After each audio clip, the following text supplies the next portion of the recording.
What's up, everyone, and welcome to the meta forecast for the... I don't know what season this is. I don't think CG does either. It's not on the calendar. Called the second half of set 4. We have lost set 2 as well as set 1 ever since the last time that we had a 5v5 season. And that really made this meta feel a lot more awkward, I think. Not necessarily bad. I was kind of shocked at how many, potentially interesting prospects it felt like there were.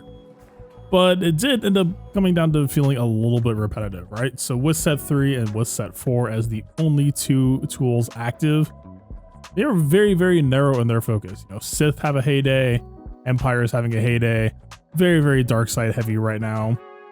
And while I do think that light side is going to get some extra support in set 5, they are kind of just having to make do right now. So the majority of light side's toolkit really just comes down to looking for armor, looking for dodge, whether you're looking at set 3 or set 4. Set 3 being the more combat stat oriented set. You do have access to physical damage, special damage, as well as armor and resistance. And then set 4 definitely more on the cheesy kind of technical end of you have access to dodge, a little bit access to armor penetration, but usually if you're in set 4, it's going to be more so for that dodge mechanic. So, with that being said, yeah, I was not expecting there to be too much potential in this season. With that being said, I do think, certain teams with armor or dodge in the right place could actually still be pretty effective and kind of exciting. So, no surprise, Turbo Qui-Gon's not going anywhere. Turbo Qui-Gon was around before Datacrons existed. Turbo Qui-Gon will be around after the game is done. Right? This is just, yeah. Nothing has cropped up that is going to ruin it potentially. And so for their build, I'm just, hey, if we have a dominant team, let's kind of just lock it in, right? We're just taking some accuracy support on the Datacron, let them do their thing, make sure they do it well. I say, why not? I think that they will continue to have a very successful season ahead. Are they going to be killed by GLs a bunch? Sure. Is it a non-GL team forcing a GL? Yes. And that's what we're here for. Right alongside it, obviously, no mention required whatsoever. Lord Vader is quite strong right now with the cooldown reduction, and with his mastery, level 9 being fixed as well, really raises some question marks for how successful some counters are going to be. Really, we're just kind of talking about Lord Vader, Royal Guard, Maul +2. I think that there are a lot of ways that you could take this team. TFP is interesting, but has some weaknesses of its own. Some interactions with Dash makes it less appealing. On the same side, we have Darth Vader, who normally rolls into Lord Vader squad, but is so good on offense right now that I think is way too expensive to be worth its cost. Certainly, you could go something like Candace as well. It really, you can go many directions here. You could even consider Double Tank, although I think Double Tank is a little bit too passive right now. But yeah, you could go that route as well. There's just a lot to work with here. Like crew, you could at least mod to be fast to work with Maul. But yeah, we have crew interested in other places as well.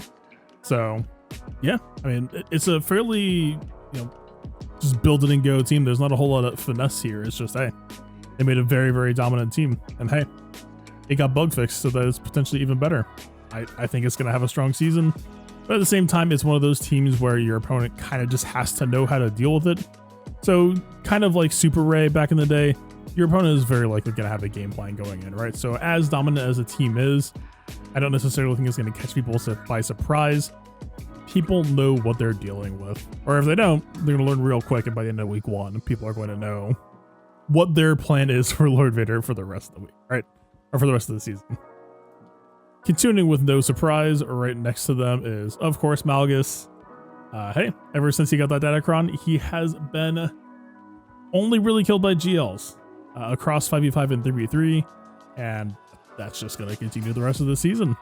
On some level, it almost just tends to make this team boring because you know that your team's going to get killed for maximum banners, and you know that that's just kind of it. There's not a whole lot to it. It's just, yeah. Again, more pressure, more non-GL teams forcing your opponent to use GLs, but this is kind of the dynamic of this season, is I think the bottom front, you have these very core, pure teams that we know that can force GLs. And so it's really just a question of how you want to craft the rest of your board, how you want to play with your back wall. I have some suggestions, but again, this is kind of a rare season where there is no kind of one size fits all, just like, here's my layout that I'm going to go with. You know, I think you could do a lot of rotating chairs, a lot of switching up who your backwall GLs are going to be if you want to go Sith Eternal Savage, if you want to go Raid Ash. You know, there's a lot of through lines for front wall, back wall baits. You got Sith Eternal pulled in a lot of directions. You got Inquisitors pulled in a lot of directions. You know, JML lost his set to Riposte. I think JML defense isn't necessarily dead because of it. It's just, again, through lines. You got to really think through what teams you want to be pulling where. And I think that this is one of those seasons where I've always been terrible at this, but I think you could really just shake it up every round almost. Kind of keep that unpredictability aspect. For better or for worse, I kind of prefer being predictable because then when I choose to be unpredictable, I get to be the one who knows when that's going to happen. But at the very least, the options are definitely there. And speaking of options, we come into week 2 with what will hopefully be a compelling team in Puzzle Box Ray. Now, Puzzle Box Ray is referring to an old Ray Cat team that had a very, very dominant streak in the meta for a minute before it got solved. The biggest difference, almost a little bit hesitant to use the Puzzle Box name because when I call it Puzzle Box, I'm kind of putting some emphasis on it, but at the same time, the biggest problem that we have right now is because Qui-Gon is so dominant. Qui-Gon, you will notice, is stealing a lot of tools from JMK. So if we steal this much here, then that kind of means that JMK has final claims at Cat. At the very least, if you took away Cat from JMK and he doesn't have Ahsoka and those Jedi, and then we see Shock Batch in another team, like kind of just has nothing left, just kind of a hollow husk of a man. So for now, I think Ray Ben are going to be trying to go their own way. You know, this is one of those tricky things. Maybe it's foolish to say, just give JMK back the Ahsoka, give Cat to Ray. It's entirely possible that, Ben Sorty is going to be such a dynamic duo that Cat, just immediate no-brainer, huge value.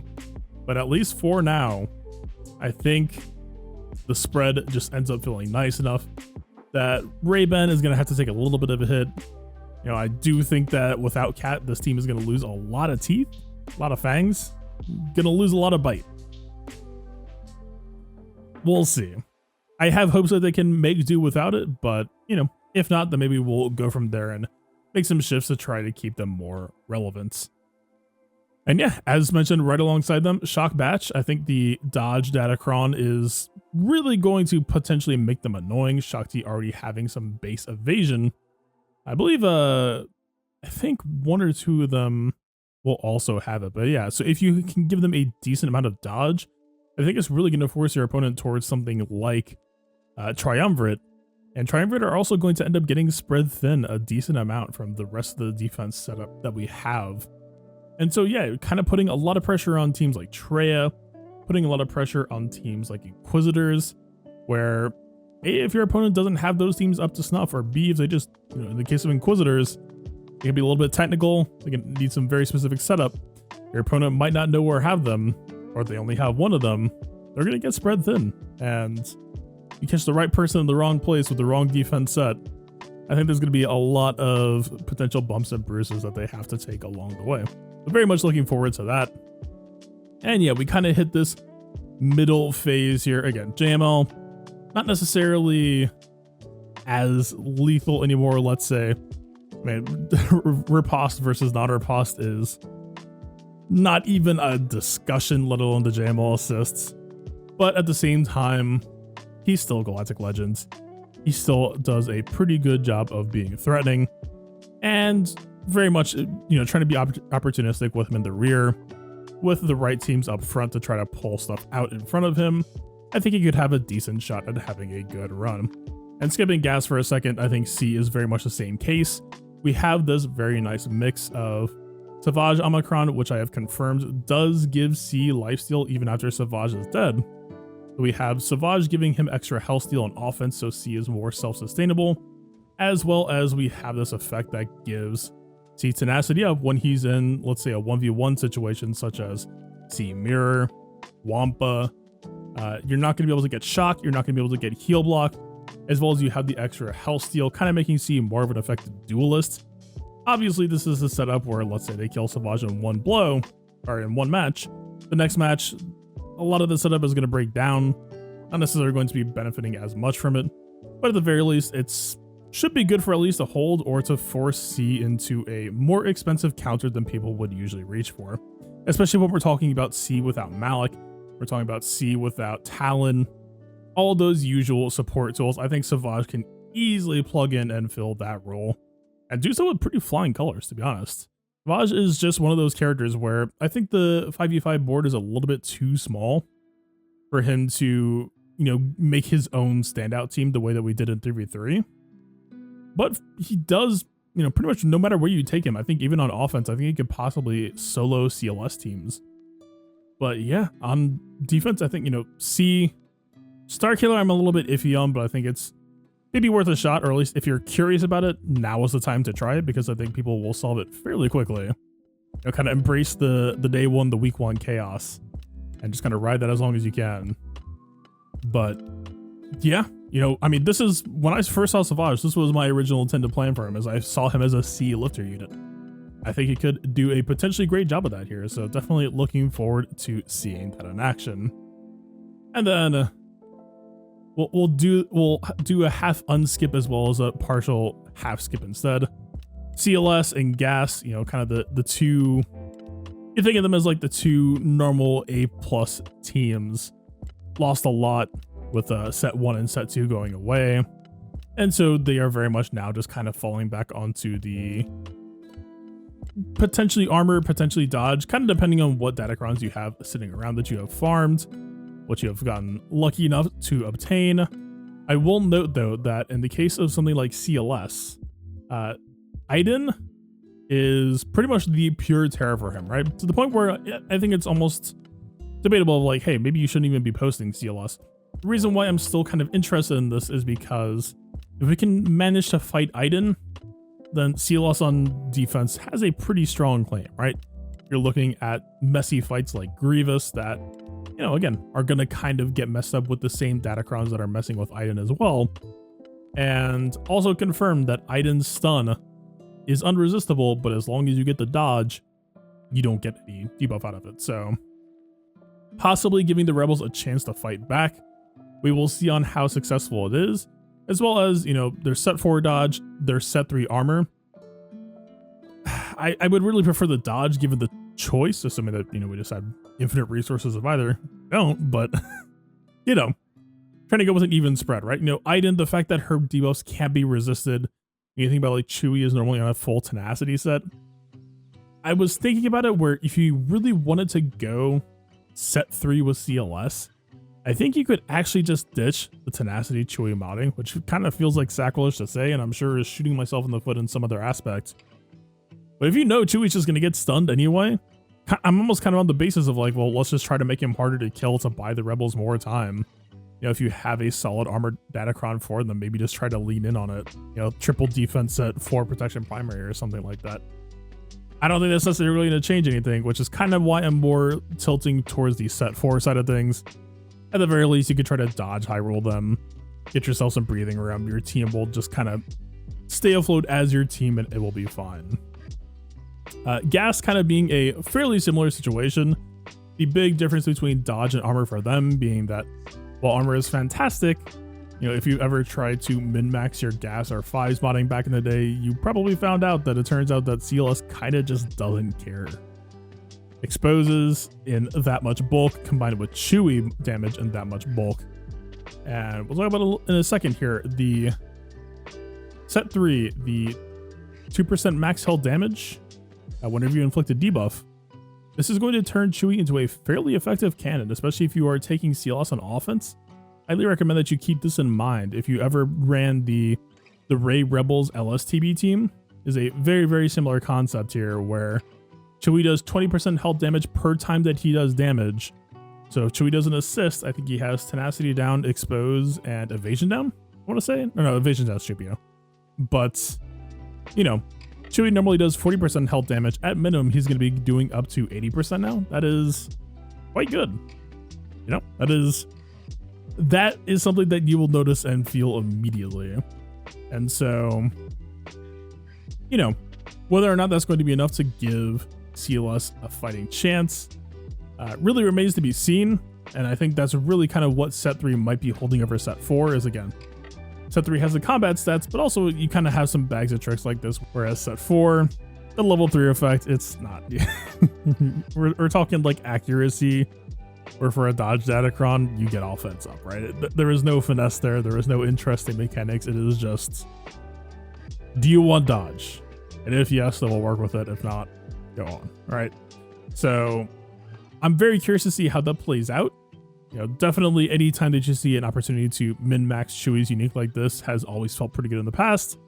This is kind of on a smaller scale than we've been abusing it in the past, but hey, you know, an opening shot on someone with 80% health damage plus the extra exposes and the base damage, that could definitely light up somebody's world.